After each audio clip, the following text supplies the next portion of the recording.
Halo Sobat Demokrasi. Sebenarnya kami ucapkan selamat datang di podcast mahasiswa. Saya Asma. Saya Nini. Saya Fauzia. Saya Syarif. Pada kesempatan kali ini kita akan ngobrol santai nih mengenai bagaimana sih Pancasila itu bisa menjadi panduan kita di dalam berpolitik sehat. Di segmen pertama.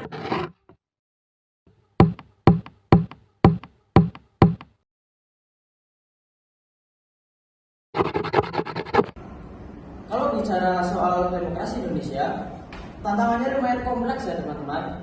Misalnya aja budaya patriominalisme, di mana loyalitas masyarakat lebih ke tokoh atau figur, bukan ke ide atau program. Betul, dan yang tidak kalah berbahaya itu penyebaran hoax politik, apalagi di masa kampanye. Banyak masyarakat yang mudah termakan informasi yang belum tentu benar. Jadi benar sekali ya, bahkan sering muncul polarisasi di mana orang-orang itu mudah terpecah hanya karena perbedaan pilihan politik. Padahal Pancasila itu sendiri kan mengajarkan kita bagaimana untuk tetap bersatu walaupun di dalam perbedaan. Dan jangan lupa soal money politik, masih banyak yang melihat politik sebagai ajang transaksional, bukan sebagai alat memperjuangkan keadilan sosial. Oke, selanjutnya ke segmen kedua.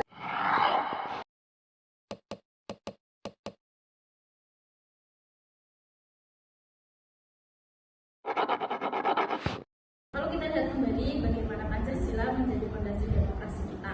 Misalnya sila pertama yaitu ketuhanan yang Maha Esa, di mana sila ini itu mengingatkan politisi dan pemilih untuk menjaga etika dan moralitas. Sila yang kedua, kemanusiaan yang adil dan beradab, yaitu menghormati hak asasi semua orang dalam proses politik. Kemudian sila ketiga ada persatuan Indonesia, di mana dijelaskan bahwa meskipun kita ada perbedaan politik, tetapi kita harus tetap menjunjung persatuan. Lalu ada sila keempat, kerakyatan yang dipimpin oleh hikmat kebijaksanaan dalam permusyawaratan perwakilan, jadi mengajarkan pentingnya musyawarah dan diskusi sehat dalam pengambilan keputusan.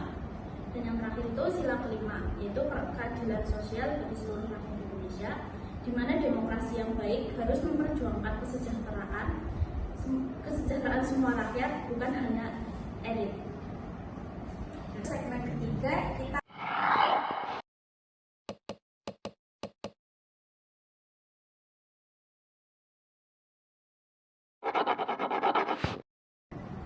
Kita mau kasih beberapa contoh bagaimana kampanye politik sehat bisa dikembangkan lewat kearifan lokal.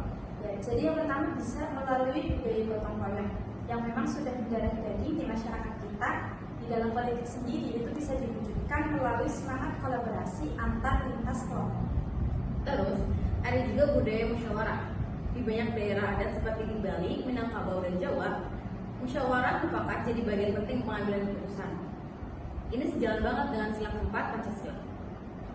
Kita juga bisa memakai pepatah lokal sebagai pengingat. Misalnya pepatah Jawa, yaitu anjing diri sokolati, anjing rogo sokopusana, yang artinya kita harus menjaga ucapan dan perilaku, termasuk saat berdiskusi politik. Intinya, kampanye kita mendorong yang pertama, lawan hoaks politik dengan cek fakta. Yang kedua, gunakan hak pilih secara bertanggung jawab.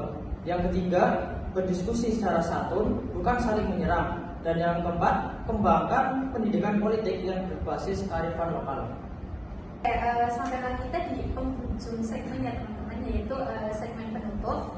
Jadi Sobat Demokrasi Indonesia itu sangat unik karena dibangun di atas nilai-nilai Pancasila. Jadi oleh karena itu mari kita jaga kebersamaan kita melalui demokrasi Pancasila itu sendiri. Nah, mulai dari hal sederhana, jangan sebar hoax, hargai perbedaan, dan tetap kritis dalam memilih.